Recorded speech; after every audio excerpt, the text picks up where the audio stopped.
To get started, we're just going to grab scraps, which I keep on my table, and chop them coarsely so that we can mix them together into a slab. All right, now that it's coarse chopped, I'm going to see if there are any big pieces left in here, and I'm going to spread these all out.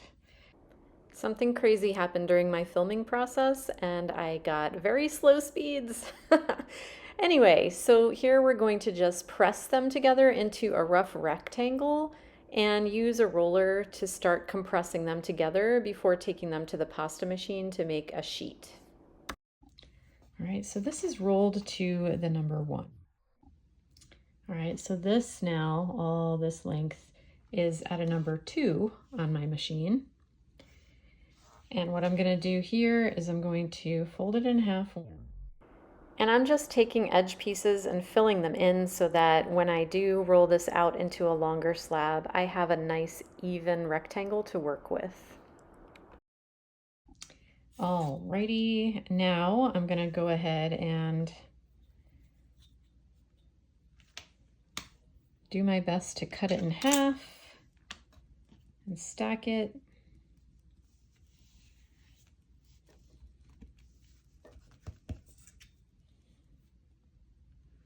Cut it in half again.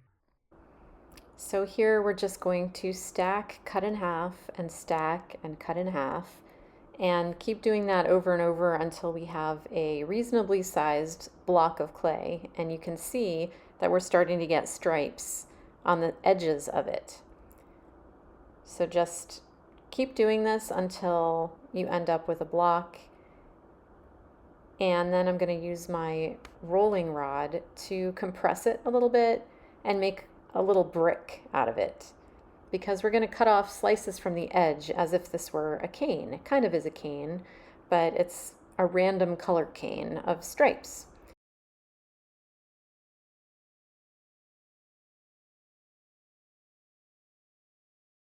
And now I need a background clay for my slicing. So I don't even care what color this is. I grabbed a whole bunch more scraps. It has glitter in it. None of that matters. I'm gonna mix this all together and make a flat sheet of clay. All right, if you've never seen one of these in action, I have my blade down while I do this, and I'm going to take the side of this cane that I want to slice and put it on the slicer and press it down. Now, I could turn this knob on the slicer. There's a knob back here. It's hard to see from this angle. This knob, when you turn it, it makes this whole plate go forward and back. So if you had a bigger piece of clay, you could put it right up against the back plate and slide it all the way forward, but I'm going to be more ambitious and slide my clay up close to the blade and just press it down. Get it nice and stuck and start advancing this forward until it touches the blade.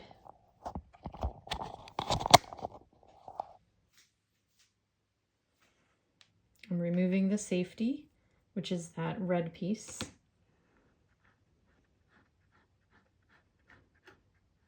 And I'm feeling it kind of butt up against the blade. See that? So now go a little bit forward, and then I'm gonna slice this until I get a nice even piece.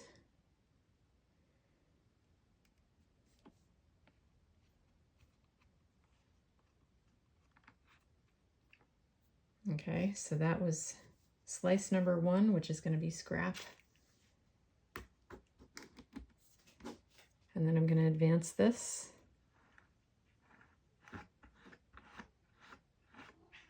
And you can decide how many turns you do for each slice, because that'll always be the same. So I just did 3.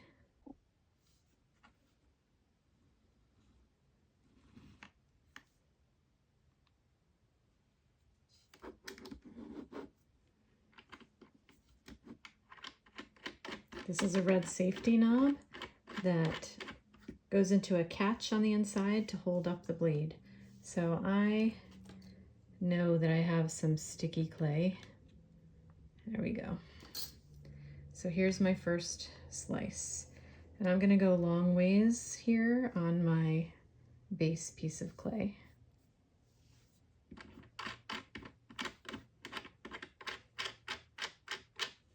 I'm gonna go 1, 2, 3.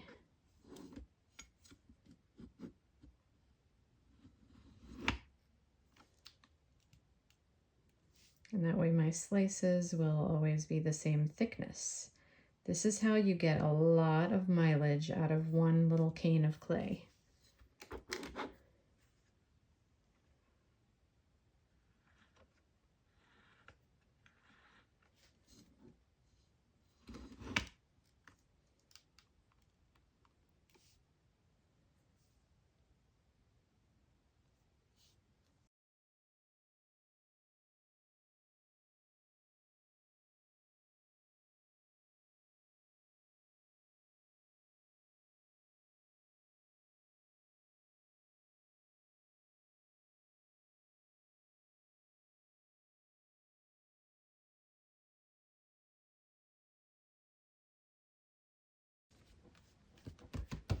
Okay, I'm going to put my blade up in the catch.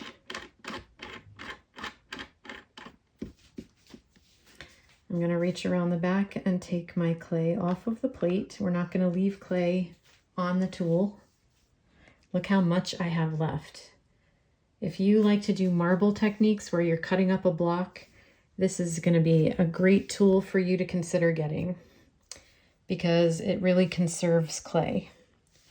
All right, so now I'm going to go ahead and clean the clay residue off of the blade extremely carefully.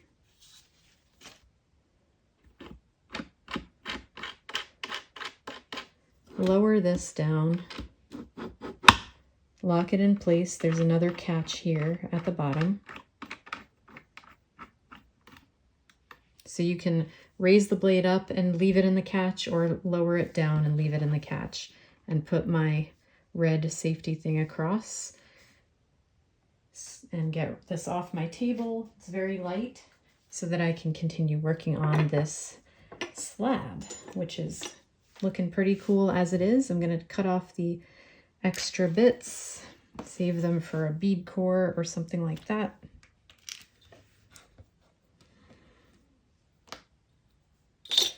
Right, and then this is going to come off my table.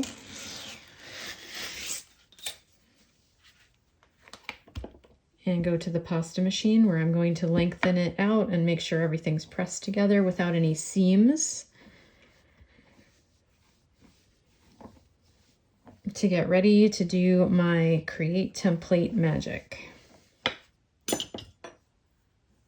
Now I'm not going to do any blending with this. All I'm going to do is take it to the pasta machine and thin it. I'm just going to run it through the same direction a couple of times until it's a little thinner and a lot of the seams have disappeared. And right now you can do some of that with your fingers. If you see that there's any kind of holes or places where things aren't exactly meeting up, you can do some of that initial cosmetic work right now with your hands before you go to the machine. All right. Okay, this is a number 1 on my pasta machine, which is still kind of thick, and it's getting long that way. I'm going to split this in half so that I can take it to a number 2, which is my preference, by stretching it a little bit this way so that I get a wider stripe pattern. Okay, so this one is the number 2, just stretched once in this direction. You see that it's just a little bit wider, and of course it's a little thinner. So I'm going to do the same thing with this one so that my stripe pattern matches. And now we are ready to start playing with the create template. All right, now there are some prep things before we cut up our pattern. So I've got some scrap clay. We'll set that aside for a minute. I've got my 2 pieces of this that I just need to do a couple things here. I'm going to just cut off these raggedy edges and add them to my scrap pile because I know I'm not going to need them for my pattern, and I just need all the scrap I can get to create a base layer of clay. So just creating a nice clean edge on this, because I know I'm not going to cut all the way out to that part, and I might as well grab the scrap now. All right, so just cutting off the ends. Next, we're going to leach these layers. So when using a template such as this one that we're going to use, the Create template, this is plastic, and we're not going to let it sit on the clay, but when it touches the clay could kind of stick to it. So we're going to do two things. We're going to leach the clay slightly to make the surface of it sort of not as sticky, and we're going to use a little dusting of cornstarch. Some people call this corn flour. Cornstarch on the surface of the clay when I put the template down. So first I'm going to take a piece of paper. This is just regular copy paper, and I'm going to lay it on top of my clay. And what this is going to do, let me see here, it's also telling me that there was something under there. What this is going to do is it's going to pull some of the surface oils off of this clay, making it much less sticky. Now, normally you don't want to let paper sit on top of your polymer clay unless you're very intentionally doing that, which I am, because it does pull something, the oils, the plasticizers, not sure exactly what, but it's pulling the oil from the clay and making the surface of it less tacky, right? So we're just going to leave it on there for a few minutes while I take this bunch of scrap and make it into a sheet of clay to form the base layer. Something very fun happened while I was doing that. It often happens when you are mixing clay together like this. A lot of times it happens when I'm doing this with my scraps, and you get these beautiful patterns. And because I'm going to make earrings, I'm going to save part of this to make the backs. So I'm just going to cut off a section of this that seems like it would be a great back to my earrings.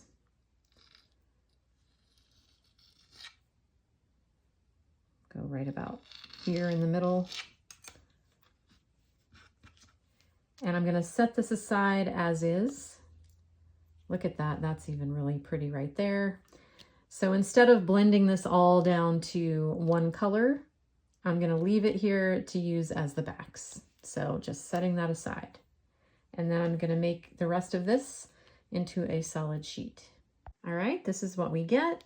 I rolled it to a number 4. We're going to have several layers going on, so this layer really doesn't need to be very thick at all. It's just the layer that we're going to cut up the pattern and assemble on here. All right, so I've had this sitting here for a little bit. We're going to remove the paper, and you can see here what I was talking about. Some of the oils from the clay have gone into the paper. This is called leaching, and we do it for specific purposes with our polymer clay. So I'm going to move some things around so that it makes it easier for me to reach them.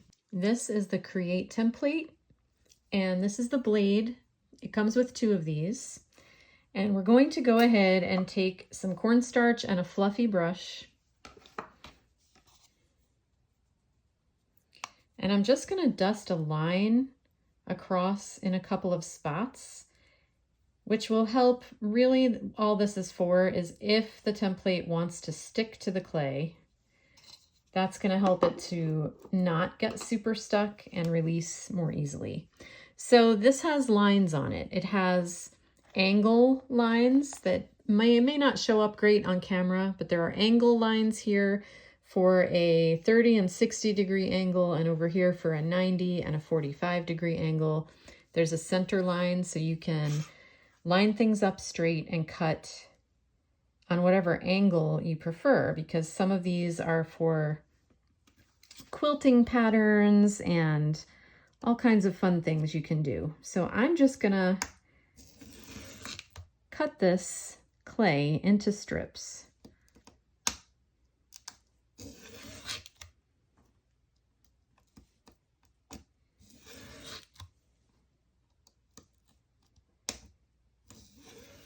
Now, as you get to the end, watch your fingers, please. These blades are very sharp. You don't want to cut yourself.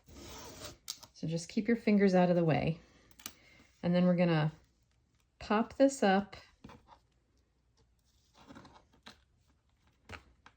And we don't want the clay to move, so just try to not move the clay. So now how this angle thing works is we can set the angle on, you can pick any of these angles and you can turn. This way would be 45 degrees, right? Or you can use the angle on top of, like this one would be 30 degrees. You just decide what angle you want to go with. So I'm going to go ahead with the 30-degree angle, which is going to go across my clay in a different way. Okay. Actually, my clay was a little sticky, so I'm going to go ahead and add a little dusting again of the cornstarch.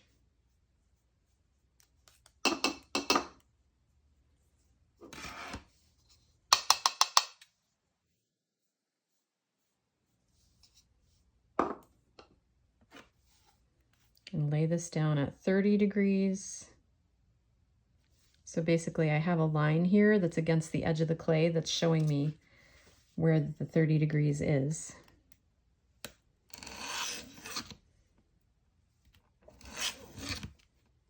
There are teardrop holes at the end that make it a little bit easier to set your blade into the slot.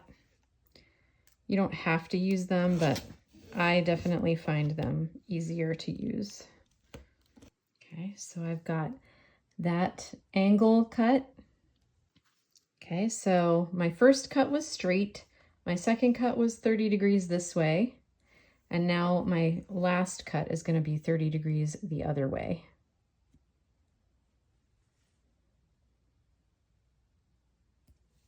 I'm going to move this so I don't cut it.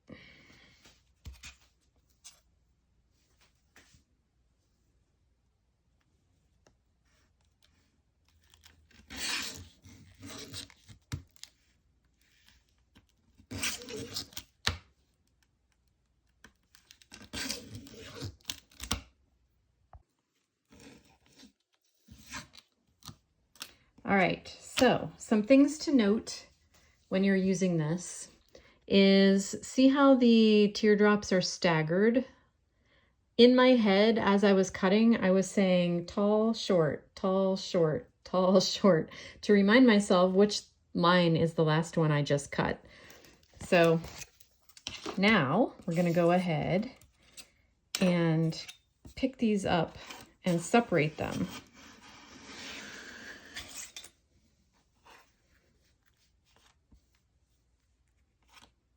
Because what we have is these cool little diamond shaped tiles, and some of them kind of got like compressed back together because I was pressing rather hard.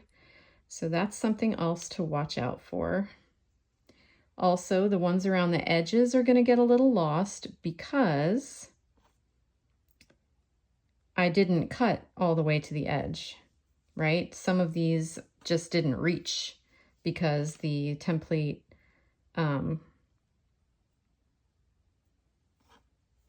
doesn't reach all the way out to the edge when you're turning it. On the edges, you're going to get a bunch of scrap.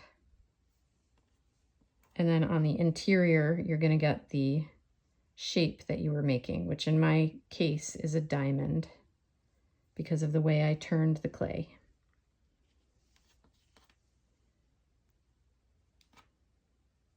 So just be patient with this part because you need to separate them out.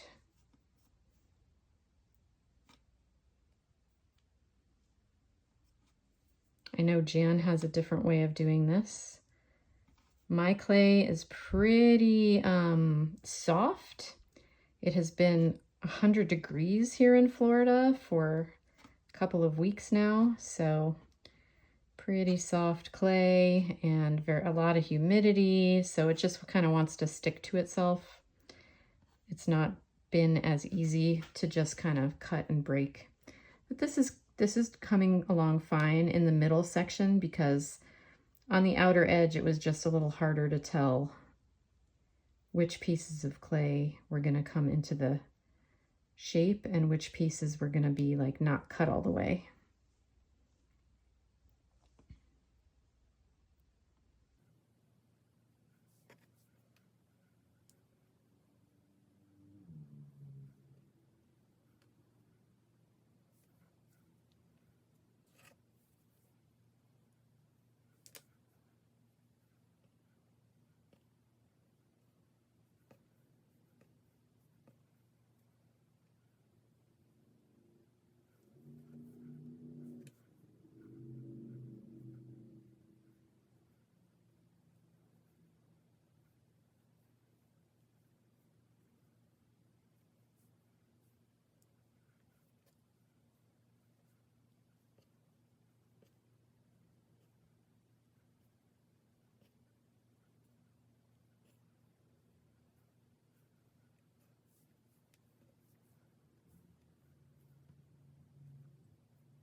All right, so my pile of scrap is here. And again, the reason you get the scrap is because as you turn this, there's like a chunk of the veneer that's hanging off this edge that doesn't get cut. And then there's a chunk over here that doesn't get cut. So you have a couple corners that don't get the pattern applied to them, and that's fine. That just means that you have fun scraps to use for another project. So here are the pieces that we're going to use. And this is where you start to see the magic happen. So I've got my base layer of clay, and I'm going to start assembling. And you assemble them in a pattern. So this is kind of a quilt pattern that I know has a name. I don't know what the name is. And you can choose, like you could do this randomly, or you can choose to do sections of clay based on the colors present. So some of these have a lot of pink in them, some of them have more of the blue color, and I'm just gonna choose based on the colors that I see and the pattern I want to make. So I'm just gonna start filling in. So then when the pattern comes together like this, we want to always be putting, let me get closer. When we put the little pieces together, we want the lines to all go in a different direction. So I wouldn't want to put this next to here and have the lines going the same way. I want to turn it so that the lines are not going in the same direction. That's what makes this tool really shine, is having all of the lines radiating out from the center. Like this looks like a flower or a star, but if I just lined them all up the same direction, it would look like it came out of the one sheet of stripy clay. So that's the point, is turning the lines every time you lay down another piece. So I'm going to zoom in so you can watch me put these together and hopefully see a little bit better what I mean by all of that. We're going to snuggle these in together and make sure that the lines are never facing the same direction.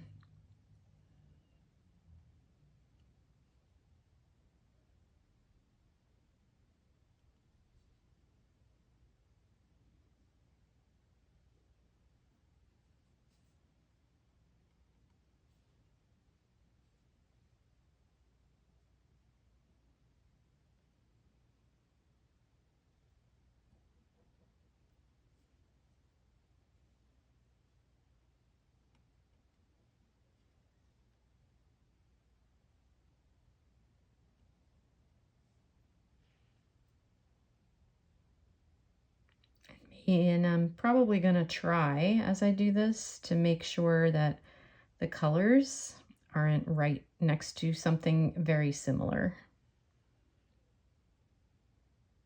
Because it's going to be a combination of the colors changing and the line direction changing that causes this to be a really cool pattern.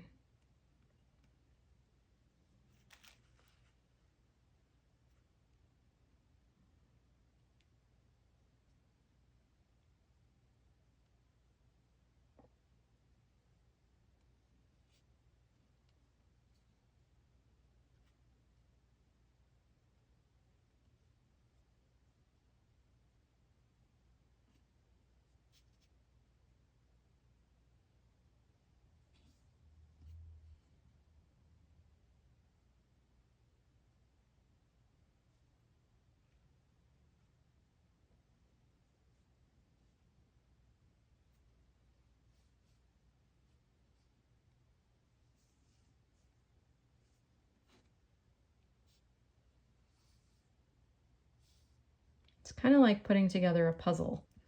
So if you find puzzles soothing, this could be very fun.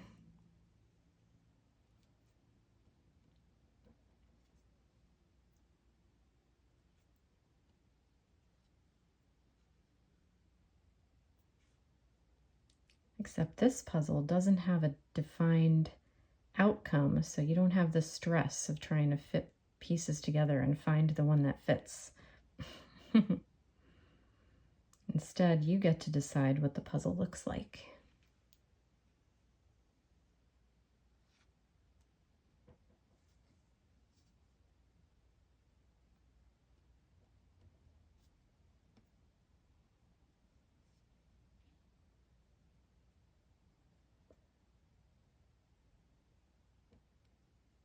Okay, so now that you understand what's happening, I'm gonna go off camera because it can be boring to watch me do this for 20 minutes, and I'll be back. All right, I've come to the edge of what I had available as far as pieces and scraps, and I'm just gonna say that you have scrap, so you can use it.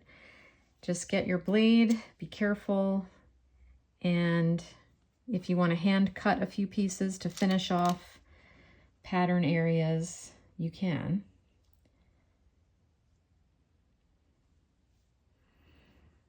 But I am going to make some earrings with this piece, and I'm going to use my mod drop. I think I want to make a couple of these shapes and a couple of the stud shapes and make like a stud earring. So I have plenty of room here, and I do have, the next step is to make it blend it together. So I'm going to use a piece of deli wrap to meld and press the clay to the backing, but also into each other so that we don't have all those seams.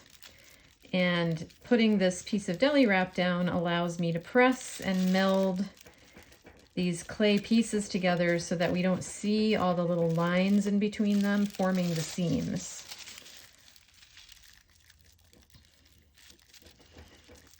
So just be firm with the clay, and you can feel through the deli wrap where you have like lumpy, bumpy pieces that need to be pressed down and firmed together. And this is just a process of going over the clay to get those pieces to firm up and not be very, like not have a lot of seams, visible seams in between them.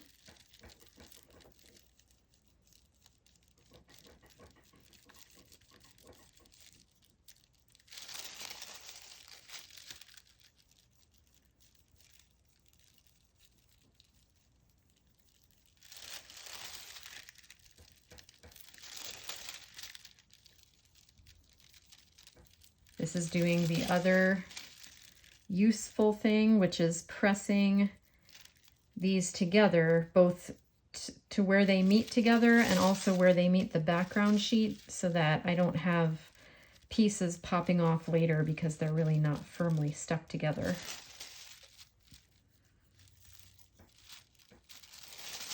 All right, so that feels pretty good. Now we can give it a little roll with our acrylic roller to further thin it out because it's still quite thick. And I don't really want to go to the pasta machine with this, but I don't want it to be super thick because after all, one of the best things about clay earrings is that they don't have to be really thick and heavy. They're very light. All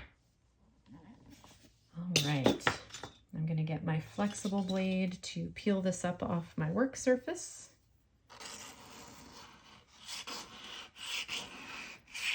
It's going to be well and firmly on there now because of what I was just doing. So be patient.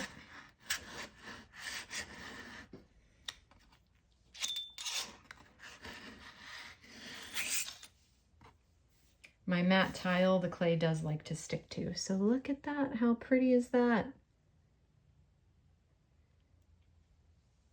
It looks so cool.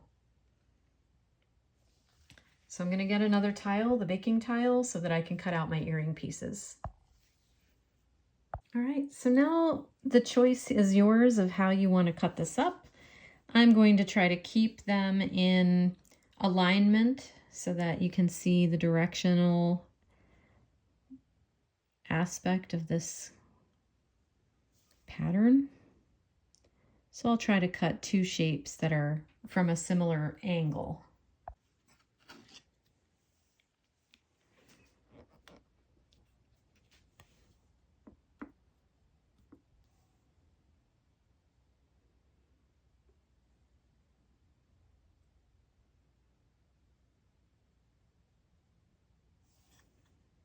I'm leaving room so I can cut my studs as well. And I also feel like I could make a pair of mirrored earrings like this. So just trying to pick out spots.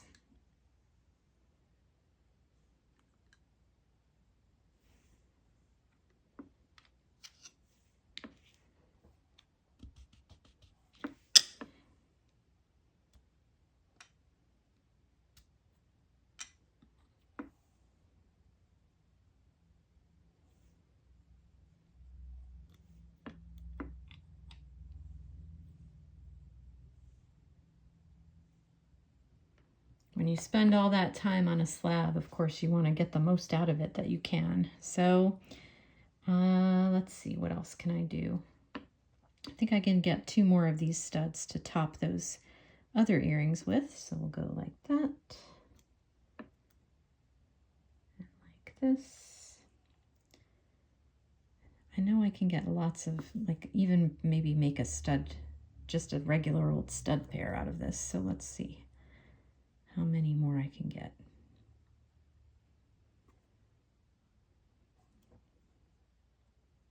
There we go.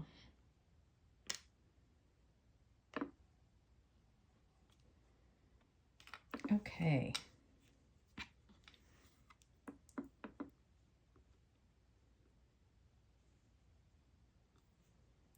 Beautiful. And I've got all this scrap to use for another project. So now let's bake these. You notice I leave it on the tile.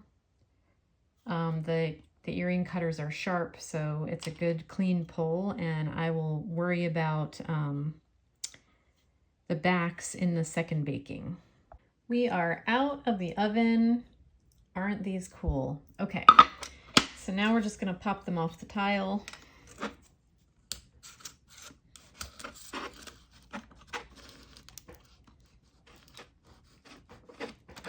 Some of them feel very stuck to the tile. All right. Now, in the interest of this video not taking a million hours to complete,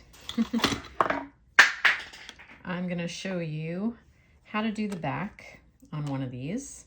So we have this piece that's real pretty, and I'm going to go ahead and use my sponge. This is a green texturing sponge to kind of do a little of this. I'm going to do more of it once I apply the back to the earring, right? So I'm going to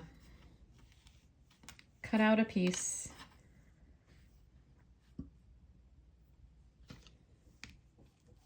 to use for a backing.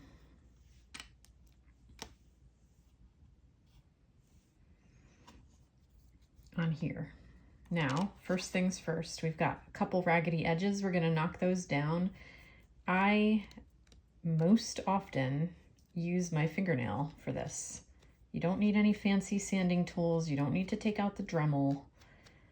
I just use my fingernail. I have some glitter and things in here because I used like a big batch of scrappy clay to create this whole thing. So those are the really raggedy edges for me, are just the pieces of glitter. So I'm not going to worry too much about that right now. I'll worry at the very end when I'm doing like a final finishing to make sure everything looks good. Now, this is something I don't see a lot of people doing, and I'm going to do it because I really like doing this. These are oval jump rings,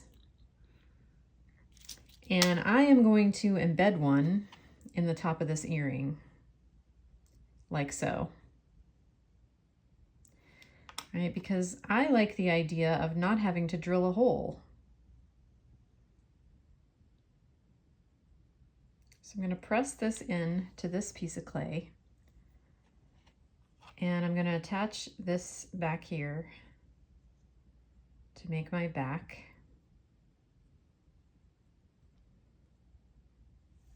We're going to make sure that the clay is pressed down and touching the clay underneath it.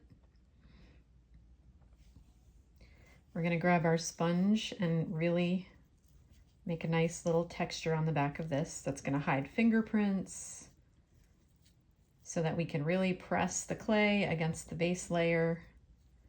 I like to come sort of down the edges here and bevel it a little bit so that it's not sticking out from the front.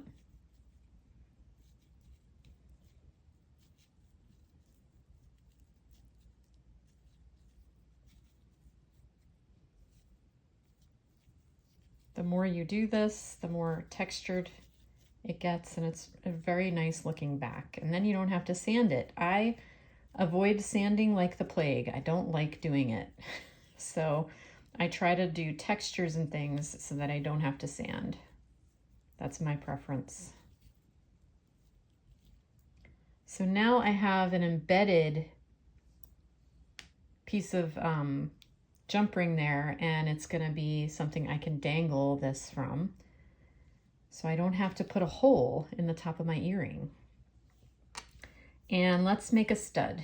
So here for the stud, we're going to get a stud pad. That's a surgical steel stud pad. And we're going to cut the back out of this piece of clay to fit on the back of this stud. And we have to decide what shape we want it to be, because this is an irregular kind of a shape. And I think I kind of like it like this, so that I'm just doing this to tell which side is going to be the top. So I think this will be the top, so this is going to just kind of go up here, closer to the top, really is all I care about. And we're going to go ahead and match up the shape for the most part, okay? Not getting too crazy about it, and push this here so that we're making a sandwich. You don't need glue, you don't need to put anything there. We're just gonna go clay to clay. We're gonna press it. We can use our fingers to make sure that it's not over, like coming out the sides. And then we're going to do the same thing here with the texture tool. Go around the edges. Clay to clay, embedding your metal pieces in the clay is always going to be best, because glues will weaken from the inside out. If you just glue on a post, that's not going to last. It's got to be under the clay. All right, so now we have our stud embedded in the earring. And since on this one I kind of did like press the clay out. I'm gonna really take some time here to come around all the sides of the earring and press it back in so it's not sticking out on the sides.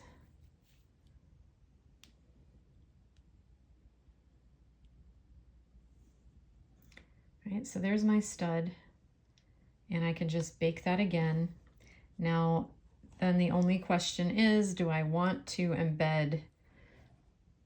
I don't think I do. You know why? Because now for my stud earring, I can drill a hole at the bottom here and just use one jump ring to hang this from, and I've got a very cool earring. All right. So now my only question is, since I cut several studs, which one matches with this one the best? These are the same shape, and we do have shapes that echo each other.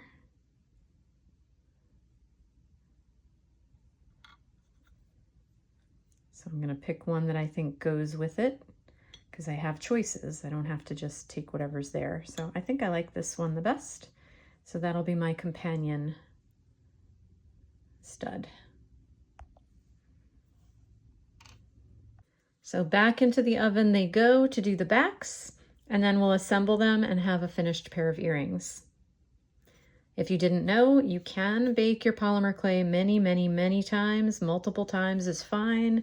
Every time that we bake, we're gonna do half an hour at least at 275 because this is primo and souffle clay, probably mixed together because I don't pay much attention to my scraps. I just put both of those brands together all the time.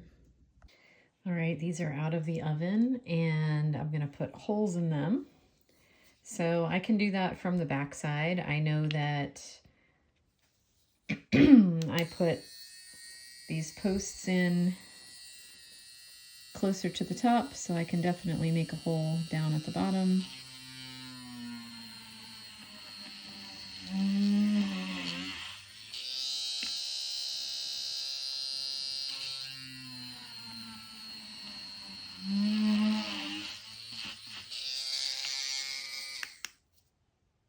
Let's talk about assembly. This earring is pretty thick.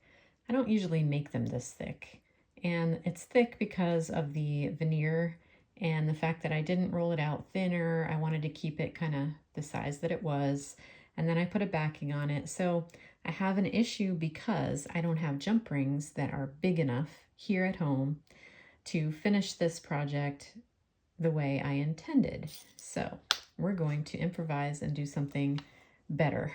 And it'll give me a chance to show you how to do a loop with a bead on it. So I'm going to take some wire. I think this is a 24 gauge wire.